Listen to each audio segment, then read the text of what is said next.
உலகின் மிகப்பெரிய பணக்காரர்களில் ஒருவரான எலான் மஸ்க் பற்றி அறியாதவர்களே இல்லை எனலாம். இவரின் ஸ்பேஸ் எக்ஸ் நிறுவனத்தின் ஸ்டார்ஷிப் ராக்கெட்டானது தனது 7வது சோதனையின் போது தோல்வியடைந்தது. உலகின் மிக சக்தி வாய்ந்த ஸ்டார்ஷிப் என்ற ராக்கெட்டானது விண்ணில் ஏவப்பட்ட சில நிமிடங்களிலேயே வெடித்து சிதறியது. இந்நிகழ்வானது 2025ஆம் ஆண்டு ஜனவரி மாதம் 16ஆம் திகதி நடைபெற்றது.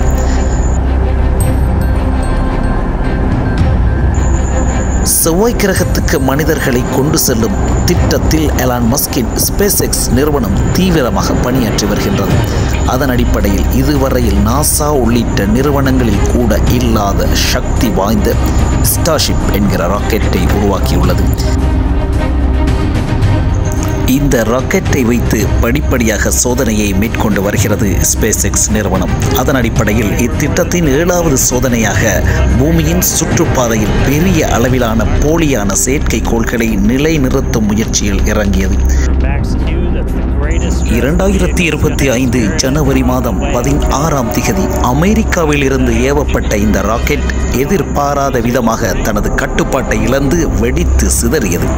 ஆனால் 2 அடுக்குகளை கொண்ட ஸ்பேஸ் ராக்கெட் மீண்டும் பயன்படுத்தக்கூடிய வகையில் உருவாக்கப்பட்டுள்ளது. இந்த நிலையில் முதல் பகுதியான செயற்கைக்கோள்களை உந்தி தள்ளக்கூடிய பூஸ்டர் ஒரு பகுதியானது பாதுகாப்பாக பூமியில் தரையிறங்கியதாக கூறப்படுகிறது. ஆனால் தொடர்பை இழந்த மற்றொரு பகுதி வெடித்து சிதறிய போது வானில் தீச்சாரல் மழை போல் பொழிந்ததாக காட்சிகளை பார்க்கும்போது அறிய முடிகின்றது.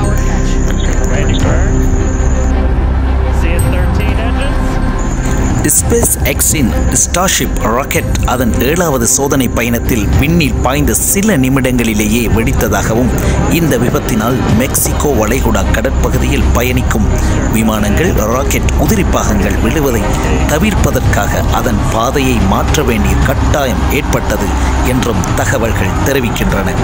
இது எலான் மஸ்கின் ராக்கெட் திட்டத்துக்கு சற்று பின்னடைவாக அமைந்துள்ளது. ஆனாலும் கூட எலான் மஸ்க் தனது எக்ஸ் தளத்தில் கூறிய பதில்களை பார்த்தால் அவர் இன்னும் துணிவுடன் இருப்பது மிக தெளிவாக தெரிகின்றது. இந்த நிகழ்வு குறித்து ஸ்பேஸ் எக்ஸ் நிறுவனத்தின் தலைமை நிர்வாக அதிகாரி எலான் மஸ்க் தனது சமூக ஊடக தளமான எக்ஸில் தெரிவித்ததாவது: என்ன தவறு நடந்தது என்பதை ஸ்பேஸ் எக்ஸ் நிறுவனம் ஆராய்ச்சி செய்யும். அதே வேளையில் ஸ்டார்ஷிப் ராக்கெட் வெடிப்பிற்கு ஆக்சிஜன் கசிவு காரணமாக இருக்கலாம் என ஆரம்ப அறிகுறிகள் தெரிவிக்கின்றன. வெற்றி நிச்சயமற்றது, ஆனால் பொழுதுபோக்கு உத்தரவாதம் மிக்கது என எலான் மஸ்க் இலகுவாக பதிலளித்துள்ளார். இந்த ராக்கெட்டை கொண்டுதான் செவ்வாய் கிரகத்துக்கு செல்ல திட்டமிட்டுள்ளார் என்பதும் குறிப்பிடத்தக்க விடயமாகும். ஸ்டார்ஷிப்பின் 7வது ராக்கெட் சோதனை இது. முற்றிலும் முந்தைய முயற்சிகளை காட்டிலும் மேம்படுத்தப்பட்ட வகையில் இது வடிவமைக்கப்பட்டுள்ளது.